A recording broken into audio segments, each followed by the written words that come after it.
Hello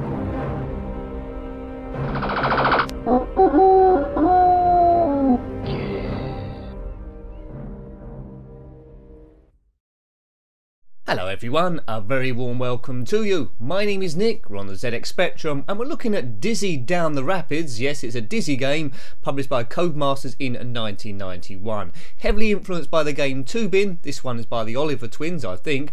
Also come out on the Amstrad CPC and the Commodore 64. Essentially it's one or two players, you control Dizzy or Daisy, but I'm the only one here so it'll be in one player. You go down some rapids, a bit like Toobin but in a barrel rather than a rubber tube, and you have to avoid all the obstacles. You can shoot apples and then get to the end of the stage without getting hit. So here we go. This is without cheats on. If I get killed quite early on, we'll do it with a poke for infinite energy or something to see what it looks like. So there's a crocodile going backward and forward.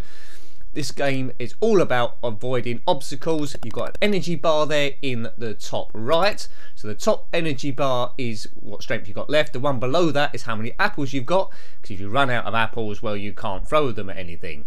There's a guy throwing apples at me from the side banks. In Toobin, which I think is a slightly superior game, you got points by going through gates. Here you just go over those green circles that turn up every now and again. Do check out the energy in the top right. If player 2 was here, it'd be in the bottom right, their energy there as well. If you had this one back in the day, let me know. So it's quite a leisurely game. Once you die, you do select those arrows where you restart. How did I die there? That was a bit weird. Anyway, so it's slowly scrolling down. Is this fun? Well, sort of. I'm having to concentrate a little bit here. Now, I do think this came out on the Commodore Amiga as well, so it might be interesting to play it on that. This is being played on the 48K, whether 128K gave it some music and might add to it a little bit, but I'm finding the whole experience a little bit dull. I'm a fan of the Dizzy games in general. There are some side games as well outside the normal series, including Quick Snacks, which is pretty good. But Dizzy Panic too. This one is well, it's okay without being spectacular. Again, quite late in the Spectrum's run, 1991. I think the story about this was Dizzy was in the woods with Daisy. Oops, game over. So we will put a cheat on. It was in the woods with Daisy. They was picking blackberries or something they shouldn't have been, and some trolls chased them. They jumped in the river to escape, and here we are, and here's the game. So quite flimsy, but that's okay. That's scrolling across quite quickly. I got no chance of reading that. Poke activated. Code by Paul Griffiths. Okay. Doesn't say the Oliver twins there, but they invented Dizzy, so they must have been involved in some shape or form. So it's just up, down, left and right, and fire, and that's it. I'm doing this on a joystick. I'm not sure if it's easier on keyboard. So in Toobin you fire tin cans. In this one you fire apples. Right, off we go. Right, I shouldn't be able to die now. So it'll be interesting to see if level 2 looks different to level 1. Let's time this right. So difficulty isn't too bad. There's a little bit of, well, it's quite a lot of inertia actually on the barrel, so it does give you an effect that you are going down the rapid, which is good. Graphically it's pretty cool. I'm not sure about that red on green. That's doing my eyes in a little bit. Red on green should never be seen. That's my rhyme. Right, here we go. So we're gradually edging up towards, on the channel, 500 games reviewed. When we get up to 500, pace has slowed slightly. Now I can't do the channel full time, so thank you for your continued support. That's slowed down a bit, but the Spectrum games will continue if I can fit them in. So, you know, if the channel grows, that gives me a little bit of incentive to keep going. So those people that share it on social media, thank you very much. You're doing a sterling job. Come on, Diz. Yeah, so I'm going through these bugs. I'm attempting to try and do the game properly, but I might have died about 4 or 5 times so far. Just want to see what happens. I think it's a stage base, so it won't scroll on forever. Eventually it will say end of level 1. Doesn't seem to be too many power-ups about the place. Maybe they come a bit later on.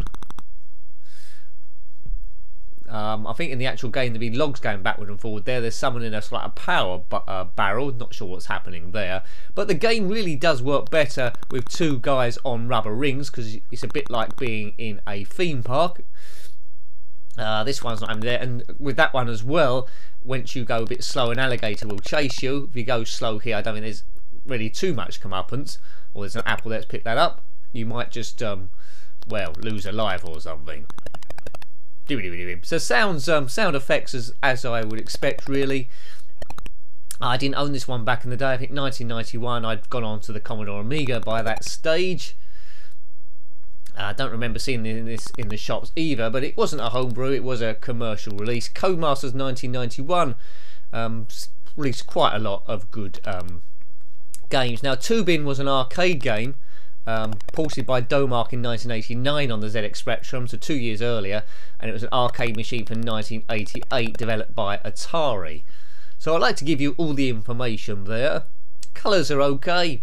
Blue, yellow rocks, no colour clash at all to speak of, and I wouldn't expect any for a game of this sort of like late period 1991. If there had been, I would have certainly marked it down for that. Now, if you've completed this game on any system, let me know. Or was colour clash there? Now I said that. Anyway, just to prove me a liar. Now, if you complete this game back in the day, let me know what happens at the end. Always interesting to hear your thoughts and memories of the game. I'm not sure how many people would have played this one because it's, as I say, such a late release. Nice shading on the huts, buildings. Nick, you're forgetting words now. And rocks and trees on the side there, adding a little bit of depth and style to it. Does look quite classy. You see that yellow border around the main action as well, and the down the right there, all the scores and information. That's pretty cool as well, with a sort of like barrel theme too. I do desperately want this stage to end now. We're just drifting away. The game does look a bit tricky there. See, if you get stuck on that crocodile, 3 apples should kill him, like in the wild. If you're swimming and a crocodile turns up, just throw 3 apples at them, and then the crocodile is dead. But then you'll probably get caught by the RSPCA or something. That's an endangered rare crocodile. Good, level complete. Hooray! Hurrah, hooray, hooray. Now, hopefully level 2 is completely different to give us a sense that we're actually getting somewhere. It looked very, very similar. Yeah, green grass either side, same enemies. Yeah, exactly the same enemies coming at us. Maybe it changes on level 3, but this isn't going to be a complete walkthrough. It's just, as people, regular watchers of the channel will know, it's just to try and see what the game plays like, what it sounds like, and graphically, compare it to some other games if we can do. In this case, it was Toobin. And just say, as a kid, would you have gone back to it after your first few goes? Yeah, if I had Toobin as well, I probably would have gone to Toobin first, although that's by no means perfect on the ZX Spectrum. It's trying to clone that, so I might have gone back to it every now and again, but I think the difficulty level would have annoyed me quite a bit. As I say, I'm playing this with a Pokemon for infinite energy. I think I've gone the wrong way here. Yeah, I've gone down a cul-de-sac. A lot more fun in 2-player, I would imagine, with 2 of you there nudging each other. But you know, Toobin's got the guy paddling the rubber ring with his hands either side. This one, it's just floating, and Dizzy looks miles too happy for this particular predicament. Good graphics on the waterfall, that's pretty cool. Away we go. Yeah, I'm getting a little bit bored of this one now, to tell you the truth of it. But I'll give it a good go, see how we are. Might be good if you put your own music on, maybe Surfing USA by the Beach Boys. Yeah,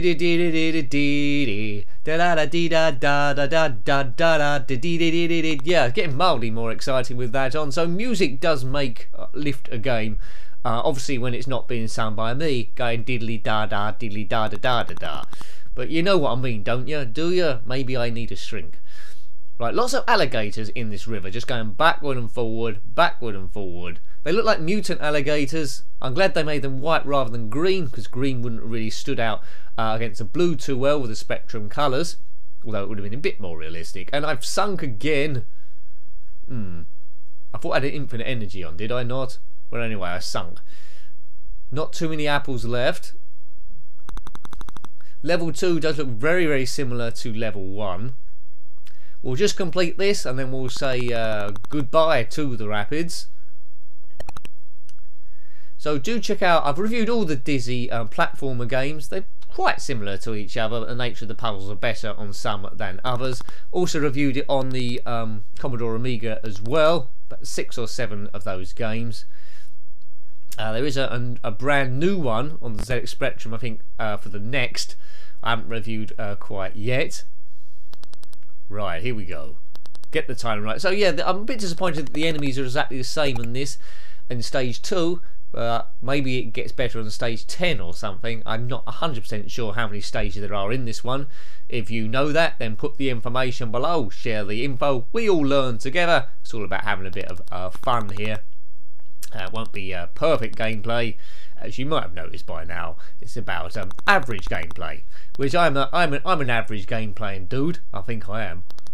Right, take that, Croc, and you, and you, and you, and you, and ba ba ba. What song's that from? Oh no, let's not go that. That's Jimmy Savile's. Jim will fix it. We don't want to talk about him. Let's ignore that bit happened. Right. I'm sure he got fixed. Let's go down the rapids quickly. Change the subject. Change the subject. Who we go through? Right, these crocodiles are quite well coordinated. I think they should be in the Olympics in some synchronised dance team. Swimming team. Right, that's that green thing. Extra points there. Activate that. Pass this fella. Yeah, he's going to have an interesting day. What you been doing today? Well, I picked a bit of the river and I just went backward and forward in a power barrel. Alright, what are you going to do tomorrow? Well, roughly the same. Go past these rocks. And that's level complete again. So, yeah, it's sort of okay, but it seems to be lacking a certain something, whether it's music or something like that. But, yeah, for river rapid adventures, look no further than Toobin. Hope you liked having a look at that one. That was Dizzy Down the Rapids, published by Codemasters in 1991. Got any thoughts about this game, similar games, or anything retro or Spectrum, then please put that in the comment section below. You're always more than welcome. A massive thank you to everyone that's subscribed so far, helping the channel gradually grow. It is really appreciated, and it's something I don't underestimate. Until next time, take great care of yourself, and a very fond goodbye. Goodbye.